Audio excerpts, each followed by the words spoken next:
নদিয়া জেলার গয়েশপুর বেদি ভবন রবিতীর্থ বিদ্যালয়ের উদ্যোগে আয়োজিত হল বিজ্ঞান শিবির 2024।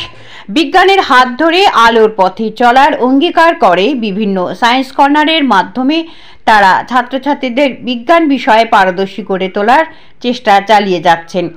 এই শিবিরে আমাদের দেশ নিরীক্ষণ, স্বাস্থ্য, মানসিক স্বাস্থ্য, প্রকৃতির পাঠশালা, সৃজনী কৃষ্টি ও সৃষ্টি, সংবাদ বিভাগের মতো বিভিন্ন বিজ্ঞান ভিত্তিক আলোচনার ক্লাস রয়েছে। এ বিষয়ে বিদ্যালয়ের অধ্যক্ষ মধুসূদন চক্রবর্তী ও প্রোগ্রাম কোঅর্ডিনেটর শিক্ষক মধুসূদন মণ্ডল বলেন, মূলত ষষ্ঠ শ্রেণীর নবাগত ছাত্রছাত্রীদের বিজ্ঞান বিষয়ক ভিত্তি কাটাতে দশম শ্রেণীর বয়সের বড় ছাত্রছাত্রীদের দ্বারা 3 দিনের এই বিশেষ ক্যাম্প চলছে। এতে তাদের মধ্যে যে সৃষ্টিশীলতা রয়েছে তার যেমন বিকাশ হবে, তেমনি তাদের বিজ্ঞান বিষয়ক আগ্রহ বাড়বে। দেখে নেব সেই প্রতিবেদন।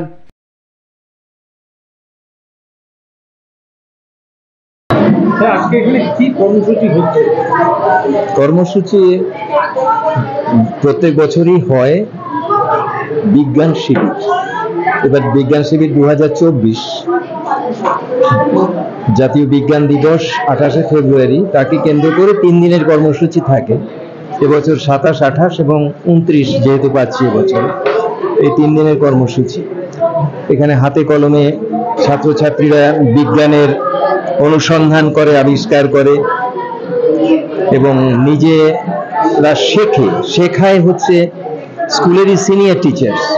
9-10-এর শিক্ষার্থীরা রিসোর্স পার্সনস, আর টার্গেট ক্লাস থাকে ক্লাস 6 প্রত্যেক বছরই, তারা লার্নার হিসেবে অ্যাটেন্ড করে। আর অন্যান্য ক্লাসের ছাত্রছাত্রীদেরও কর্মসূচি থাকে সাইড বাই সাইড, বিভিন্ন বিচিত্র রকমের। কেউ সংবাদ বিভাগের কাজ করে, এই আপনারা যেমন সাংবাদিকতা করছেন, এই বিজ্ঞান শিবিরেও একটা উইং আছে যারা সংবাদ বিভাগ।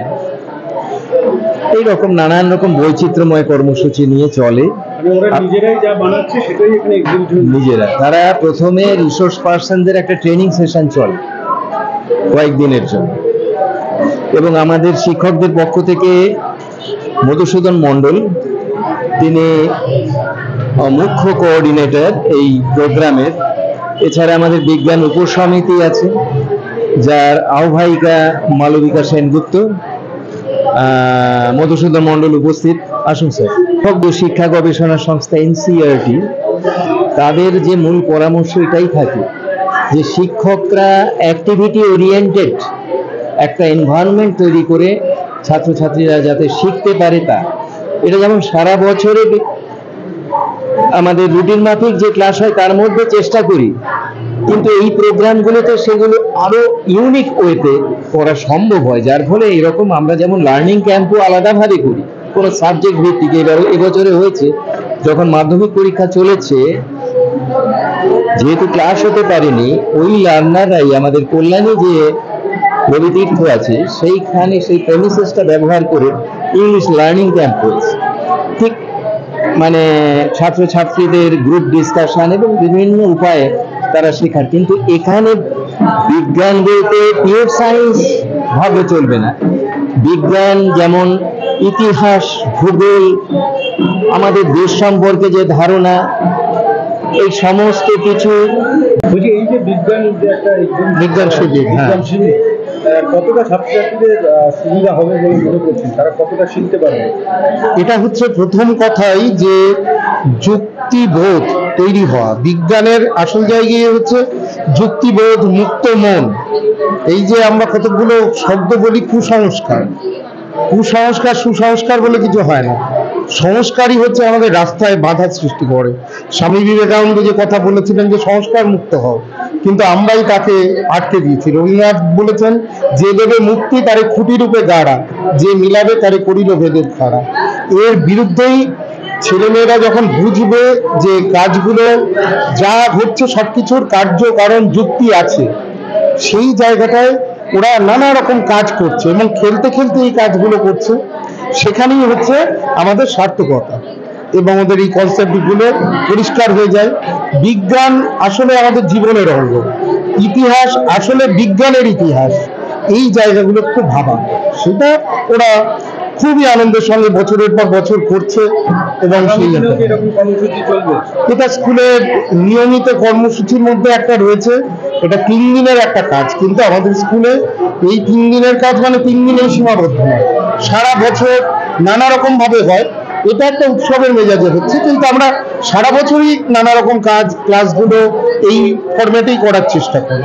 আপনার নাম এবং আমার নাম মধুসূদন মণ্ডল। সায়েন্স এক্সিবিশন যে হচ্ছে, তোমরা তাতে কোঅর্ডিনেটরের দায়িত্ব পালন করছো, বিভিন্ন জায়গায় কি কি করছে, কি হচ্ছে, কি বলবে এই বিষয়ে? আমাদের বিদ্যালয়ে প্রতি বছরই এই সায়েন্স ক্যাম্প বিজ্ঞান শিবির হয়। এবছরও হচ্ছে বিজ্ঞান শিবির 2024। সেখানে প্রতি বছরই নবম এবং দশম শ্রেণীর শিক্ষার্থীরা ছোট ভাই বোনদের বিজ্ঞান বিষয়ক কিছু কথা জানায়, শেখায়। এবং এবছরও প্রতিটি কর্নারে 7টি কর্নার, প্রতিটি কর্নারে সেইভাবেই নবম এবং দশম শ্রেণীর দাদা দিদিরা ছোটদের বিজ্ঞান সম্বন্ধে কিছু বিষয় শেখাচ্ছে, জানাচ্ছে। শিক্ষকদের সহযোগিতা হ্যাঁ, শিক্ষকদের সহযোগিতা তো আমরা প্রথম থেকেই পেয়েছি। মানে আমাদের যবে থেকেই বিজ্ঞান শিবিরের কথা শুরু হয়েছে তবে থেকেই শিক্ষক শিক্ষিকারা আমাদের সাহায্য করেছেন সব ব্যাপারে। এটা পুরোটা গড়ে তোলায়, কিভাবে কি শেখাবো জানাবো সেই ব্যাপারে, প্রতিটা ব্যাপারেই আমরা সাহায্য পেয়েছি। আচ্ছা, এই যে বিজ্ঞান যে শিবিরটা হচ্ছে, এখানে তোমাদের যে কি কি প্রজেকশন রয়েছে বা কি কি রয়েছে? আমাদের এই বিজ্ঞান শিবিরে মোট 7টা কর্নার আছে। যেমন আমাদের দেশে আমাদের দেশের যে খুঁটিনাটি বিষয়, বৈচিত্র্য, খাদ্যাভ্যাস, আমাদের দেশের ইতিহাস, এইসব বাচ্চাদের জানানো হয় এবং আরো নানান বিভিন্ন উপায়ের মাধ্যমে যাতে তারা সেটা আরো ভালোভাবে আনন্দের সঙ্গে বুঝতে পারে সেই ব্যবস্থাও করা হয়। তারপরে আছে নিরীক্ষণে বিজ্ঞান বিষয়ক যে ভীতিটা বাচ্চাদের, সেটা কাটানোর চেষ্টা করা হয় নানান মজাদার পরীক্ষার মাধ্যমে। তারপরে আছে অঙ্কের প্রতি যে ভয়টা, সেটা কাটানোর চেষ্টা করা হয় মজাদার অঙ্কের মাধ্যমে। আরেকটা বিষয়, এই যে বিজ্ঞান শিবিরটা প্রতি বছর হয়, হ্যাঁ, এটা তোমাদের ক্যারিয়ারিস্টিক ফিউচারে কতটা সুবিধা হবে?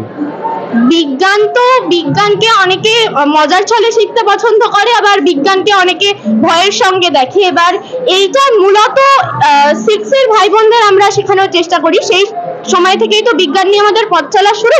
এবার আমরা এটা করার চেষ্টা করি যাতে ভবিষ্যতে বিজ্ঞানের প্রতি ভীতিটা কাটে এবং বিজ্ঞানের প্রতি একটু হলেও আমাদের ইন্টারেস্ট জন্মায়। তোমার নাম? প্রিয়াঞ্জনা দাস, কোন ক্লাসে? 10ম শ্রেণী।